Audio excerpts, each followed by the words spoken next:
ಇದ್ದೇನಲ್ಲ. ಎಲ್ಲಿಗೆ ಹೋಗುವೆ ಭಾಗ್ಯ ಸಂಪನ್ನ ನೀನು ಎಂಬ ನಗಲುವೆಯ ಇಲ್ಲ, ತರವಲ್ಲ ನಿನಗೆ. ಯಾಕೆ? ಯಾಕೆ ಗೊತ್ತಾ? ನಾನು ಒಬ್ಬಳಲ್ಲ, ಹೌದು. ಅದೆಷ್ಟೋ ಮಂದಿ ಗೋಪಿಕಾ ಸ್ತ್ರೀಯರೆಲ್ಲರೂ ಇದ್ದಾರೆ. ಹೌದು. ಎಷ್ಟೋ ಮಂದಿ ಗೋಪಿಕಾ ಸ್ತ್ರೀಯರು ನಾವೆಲ್ಲರೂ ಜೊತೆಗೂಡಿಕೊಂಡು ನೀನು ಹೋಗುವಂತಹ ದಾರಿಯಲ್ಲಿ ನಿನ್ನ ಸಂಚಾರಕ್ಕೆ ತಡೆಗಟ್ಟಿದ್ದೇವೆ. ಯಾಕಾಗಿ? ನೋಡಿ, ಇವರೆಲ್ಲರೂ ದುಃಖಿಸ್ತಾ ಇದ್ದಾರೆ, ಧೂಳಿನಲ್ಲಿ ಬಿದ್ದು ಹೊರಲಾಡ್ತಾ ಇದ್ದೇವೆ. ಹೌದು. ಯಾಕೆ ಬೇಕಾಗಿ? ಯಾಕೆ? ಇದು ಕೃಷ್ಣನಿಗೆ ಬೇಕಾಗಿ, ನನಗೆ ಬೇಕಾಗಿ. ಹೌದು. ಈ ಕೃಷ್ಣ ಎಲ್ಲಿಗೆ ಹೋಗ್ಲೇಬಾರದು. ಈ ಕೃಷ್ಣ ಯಾವತ್ತು ನಂದ ಗೋಕುಲದಲ್ಲಿ ನಮ್ಮೊಂದಿಗೆ ಬೆಳಗುತ್ತಾ ಇರ್ಬೇಕು, ನಮ್ಮೊಂದಿಗೆ ಇರಬೇಕು. ಇದ್ದೇನಲ್ಲ. ಹಾಗೆಂತ ಇಂದು ಕೃಷ್ಣ ನಮ್ಮಲ್ಲಿ ಹೇಳದೆ ಹೊರಟು ನಿಂತಿದ್ದಾನೆ, ಹೋಗುತ್ತಾ ಇದ್ದಾನೆ ಎಂಬುವ ವಿಚಾರವನ್ನು ಅರಿತುಕೊಂಡೇ ಬಂದೆವು. ಓಹೋ ಕೃಷ್ಣ, ನಾವು ಯಾವಾಗಲೂ ಆಟದಲ್ಲಿ ಆಗ್ಲಿ, ಪಾಠದಲ್ಲಿ ಆಗ್ಲಿ, ಊಟದಲ್ಲಿ ಆಗ್ಲಿ, ಕೂಟದಲ್ಲಿ ಆಗ್ಲಿ, ಎಲ್ಲದರಲ್ಲಿ ಜೊತೆ ಜೊತೆಯಲ್ಲಿ ಇರುವವರು. ಅದರಲ್ಲಿ ನಿನ್ನನ್ನು ನಾವು ಭೇದ ಭಾವ ತೋರಿಸಿದವರು ಅಲ್ವೇ ಅಲ್ಲ. ನಮ್ಮ ಮನೆಗೆ ಬರ್ತೀಯಾ, ಬಾಂಡದಲ್ಲಿದ್ದಂತಹ ಅದೆಷ್ಟೋ ಪದಾರ್ಥಗಳನ್ನು ನೀನು ತಿಂದು ಹೋಗ್ತೀಯ. ಅಂದ್ರೆ ಬೆಣ್ಣೆ, ಮೊಸರು, ಹಾಲು ಇತ್ಯಾದಿಗಳನ್ನು. ಕೃಷ್ಣ, ಆದ್ರೂ ನಾವು ಮಾತನಾಡುವವರಲ್ಲ. ಹೌದು ಕೃಷ್ಣ. ಏನೇ ಈ ಹೊತ್ತಿಗೆ ಲಕ್ಷ್ಮಿಯಾದಂತಹ ಲಕ್ಷ್ಮಿ ನಮ್ಮನ್ನೆಲ್ಲರನ್ನು ಲಕ್ಷ್ಮೀ ವಲ್ಲಭನಾದಂತಹ ನೀನು ಬಿಟ್ಟು ಹೋಗುತ್ತಾ ಇದ್ದೀಯ. ಇದು ತರವಲ್ಲ ಅಂತ ಹೇಳಿದ್ದು. ಒಂದು ವೇಳೆ ನೀನು ಇಲ್ಲಿಂದ ಬಿಟ್ಟು ಹೋದಿ ಅಂತಾದ್ರೆ ನಮಗೆ ಗತಿ ಯಾರು? ಈ ನಂದಗೋಕುಲನ್ನು ಬೆಳಗುವುದಕ್ಕೆ ಮತ್ತೆ ಯಾರೂ ಇಲ್ಲ ಅಂತ ಆಗ್ತದೆ.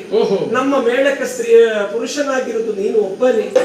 ಆದುದರಿಂದ ಹೊರಟು ಎಲ್ಲಿಗೆ ಹೇಳುವೆಯಾ?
ತಂದುಕೊಳ್ಳಿ. ಧೈರ್ಯ ತರ್ಲಿಕ್ಕೆ ಆಗ್ಲಿಕ್ಕಿಲ್ಲ.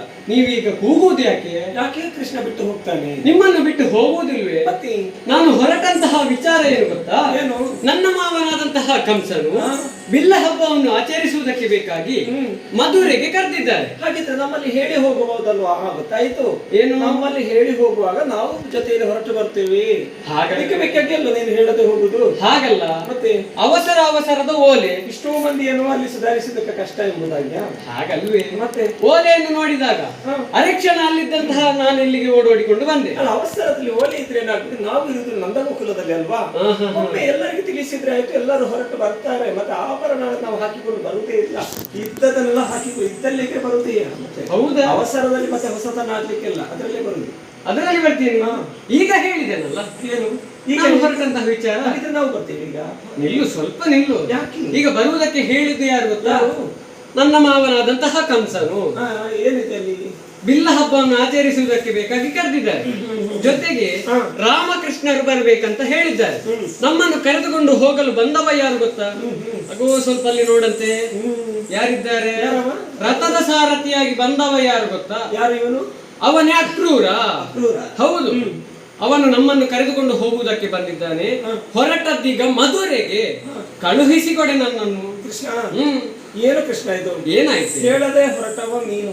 ಹಾಗೆಂತ ನಿನ್ನ ಮಾವನ ಮನೆಗೆ ಹೋಗುವ ನಾವು ಮಧುರೆಗೆ ಬಿಲ್ಲ ಹಬ್ಬವನ್ನು ಆಚರಿಸೋದಕ್ಕೆ ಹೋಗುವಲ್ವಾ? ಹೌದು. ನಾವು ಬಂದ್ರೆ ಏನಾಗ್ತದೆ ನಿನ್ನ ಬಿಲ್ಲ ಹಬ್ಬವನ್ನು ಆಚರಿಸುದು ನೋಡುದಕ್ಕೆ? ನೀವು ಬರ್ತೀರ? ಹೌದು. ಈಗ ಹೇಳಿದ್ದು ನಮಗಿಬ್ಬರಿಗೆ ಮಾತ್ರ ಅಲ್ಲ. ಹೇಳಿಕ್ಕೆ ನಿನಗಿದ್ರೆ ನಾವು ಇರುವುದಿಲ್ಲ ಅಲ್ವಾ? ನಾನು ಹೋದ್ರೆ ನೀವು ಬಂದ ಹಾಗೆ. ಕೃಷ್ಣ, ವಿಚಾರ ಇರಲಿ. ಆದ್ರೆ ಮಧುರೆಗೆ ಹೋಗುದೇನೋ ಸತ್ಯ.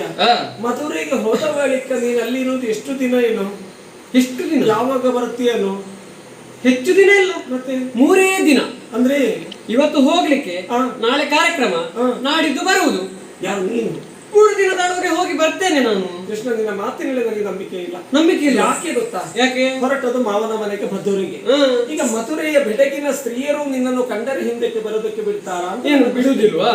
ಖಂಡಿತವಾಗಿ ಬಿಡುವವರಲ್ಲ. ಆ ಬೆಡಗಿನ ಸ್ತ್ರೀಯರಿಗೆ ಒಂದೊಂದು ಹುಚ್ಚಿದೆ ಅಂತೆ. ಏನು ಹುಚ್ಚು? ಚಂದ ಚಂದದ ಗಂಡು ಮಕ್ಕಳ ನೋಡಿದಾಗ ಕಣಸನ್ನೆ ಮಾಡಿ ವಶೀಕರಣ ಮಾಡಿ ಅಲ್ಲಿ ಇರಿಸಿಕೊಳ್ಳುತ್ತಾರೆ. ಅವರ ವರ್ಷದೊಳಗೆ ನೀನು ಸಿಲುಕಿಕೊಂಡೆ ಅಂತ ಆದ್ರೆ ಮತ್ತೆ ಈ ನಂದಗೋಕುಲದಲ್ಲಿ ಕೃಷ್ಣ ಯಾರು ನನಗೆ? ಬಾಲೆಯರುಗಳೇ, ನಿಮ್ಮ ಮನದ ಚಿಂತೆ ನನಗೆ ಅರ್ಥವಾಗುತ್ತದೆ. ಆ ರೀತಿಯಾಗಿ ನಾನು ಮಾಡುವುದಿಲ್ಲ. ಮತ್ತೆ 3 ದಿನದ ಒಳಗೆ ಹೋಗಿ ಬರ್ತೇನೆ. 3 ದಿನದೊಳಗೆ ನೀನು ಅಲ್ಲಿವರೆಗೆ ನಾವು ಏನು ಮಾಡಬೇಕು? ನಮಗೆ ಕೃಷ್ಣ ಇಲ್ಲ, ನಿನ್ನನ್ನು ಬಿಟ್ಟಿರುವುದಕ್ಕೆ ಆಗುದಿಲ್ಲ. ಹಾಗೆ ನಾವೇನು ಮಾಡುದು ಈ 3 ದಿನ? ನಮ್ಮ ನಂದಗೋಕುಲ ಉಂಟಲ್ಲ, ಆ ನಂದಗೋಕುಲದಲ್ಲಿ ನನ್ನನ್ನೇ ಧ್ಯಾನಿಸುತ್ತಾ ನನ್ನ ಭಜನೆಯನ್ನು ಮಾಡ್ತಾ ಇರಿ. ಆದಷ್ಟು ಬೇಗ ಹೋಗಿ ಬರುತ್ತೇನೆ, ನಿರೀಕ್ಷೆಯಲ್ಲಿರಿ.